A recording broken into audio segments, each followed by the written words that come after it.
Oh, how I wish I was in Peoria, Peoria tonight.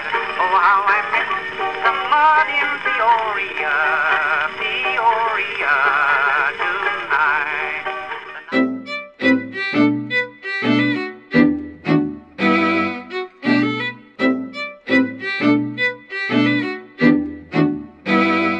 Inch by inch, row by row, gonna make this garden grow. All you need is a rake and hoe and a piece of fertile ground. Mary, Mary, quite contrary, how does your garden grow? With silver bells and cockle shells and pretty maids all in a row. From Jack and the Beanstalk to Henny Penny's little grain of wheat, how many of your folk tales and folk songs are about agriculture or a rural life? Think about it. Why? Because every single one of us, somewhere in our family tree, has a root deep into our agricultural past. How many of you are farmers? Anyone? I was. A couple, good. Not many, though. But how many of you have a grandmother or a great-grandfather who was born on a farm? Nearly all of you. You see, in my lifetime, the world moved. 80 or 90% of us lived on farms.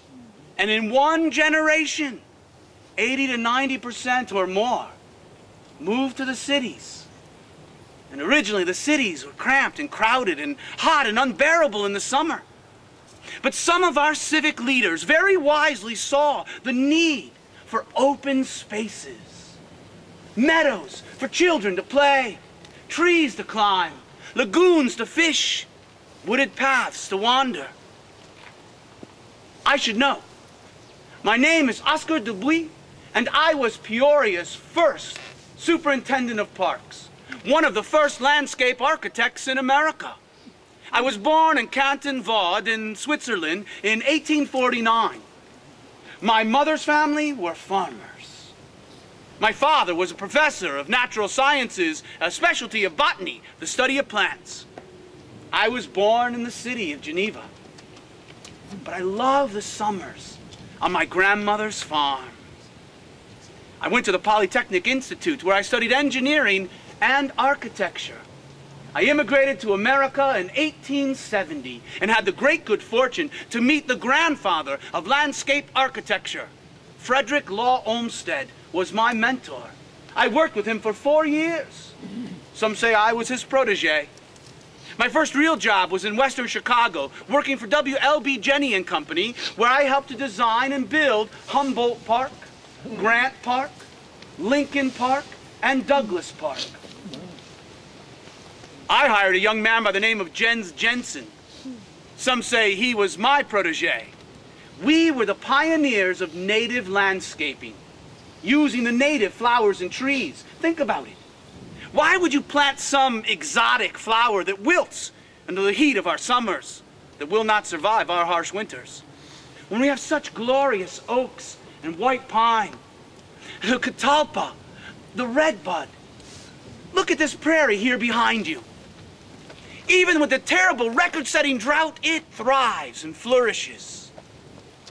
And did you know this little prairie here behind you is 60%, more than half, of all of the virgin dry mesic savanna left in Illinois? It's important we protect these last wild places. Well, when Daniel Burnham created his vision of the Great White City for the Columbian Exposition, the Chicago World's Fair, he hired Frederick Law Olmsted. And Frederick Law Olmsted hired me to make his vision a reality in 1893. It was about this time that Judge Samuel Weed, you'll meet his son in a little while, he helped to push through the petition to create the Peoria Park Board. And Peoria's civic leaders came to Chicago and stole me away. In 1895, I moved my family here to Peoria. The first order of business was taking this vacant piece of land beyond the border of the city. It was known as Burkett's Hollow. I transformed it into Glen Oak Park. Have any of you been to Glen Oak Park? Yeah. It was my vision to have the centerpiece be an open meadow and ball field for children to play, tennis courts and croquet. On the northwest corner, I wanted forested paths through the ravines and an iron bridge. We built a great lagoon and a palm house. I'm sad to say the greenhouse is no longer there, but Luthi Botanical Gardens eventually replaced it. And the zoo rose up near where the palm house once was. And then I turned my attention to Laura Bradley Park. Lydia Moss Bradley had already generously donated the land, but I helped to design and build the infrastructure, to lay out the roads and bridges. Dry Run Creek was always an issue. Then we worked on South Park, which I believe you call Treewind Park. My pavilion's still there. Oh, yeah? And then I turned my attention to my grandest achievement, Grandview Drive. Ooh. I wanted to build the world's most beautiful drive. It was hand dug. Men with shovels and wheelbarrows of gravel, because the incline was too steep for horses, and I didn't want to risk a horse's life. We tried to save all of the old trees, because I believe it was another Peoria arborist, Elroy Limmer, who once said, "It takes 200 years to replace a 200-year-old tree." So why not save the old ones if you can? You see, my plan was that each rise and turn in the road, there'd be an overlook to reveal an ever grander view of the Illinois River below. Pimitwee, Fat Lake is what the Indians called it. It was reminiscent of Lake Geneva in Switzerland, where I grew up. And at the very top, the grandest view, I wanted to build a tower, Tower Park. I saw a similar tower on Lookout Mountain in Chattanooga above the Tennessee River. So I took my family on vacation and carefully measured every aspect of the tower, saving the city a considerable sum in hiring an engineer or an architecture. And my vision came to fruition when our president, Teddy Roosevelt, gliding down the road in an automobile built here, the Glide. He said, "Bully, bully, it's the world's most beautiful drive, world's most beautiful drive." And it stuck, WMBD, the first tower on Tower Park. I left this world in 1906, at a relatively young age. But if I left a legacy, I hope it is this. When you wander the parks of Peoria, enjoy the fresh air, that connection to the wild world, to our roots.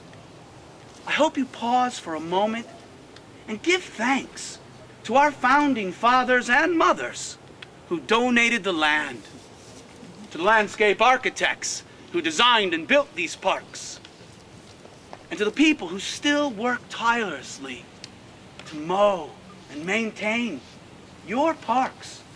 Volunteer if you can, because they are, after all, your parks.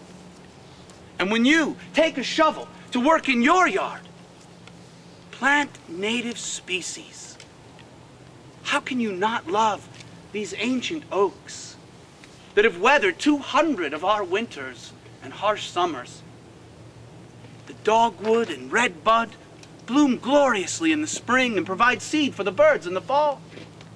And the shrubs of Carolina spicebush, and the oak leaf hydrangea, and the prairie grasses and flowers, purple coneflower, butterfly weed, coreopsis. Actually, on your way home today, you have my permission to take a handful of prairie seeds, maybe pick up an acorn, put it in your icebox to make them cold hardy, and maybe in February put them in a pot inside your house and water them so they bloom, or at least sprout, before April when the earth turns warm, and you can plant them in your yard. It reminds me of a poem. It was my daughter's favorite poem, Pearl.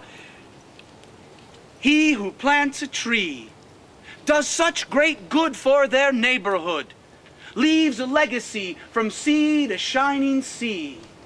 He who plants a tree.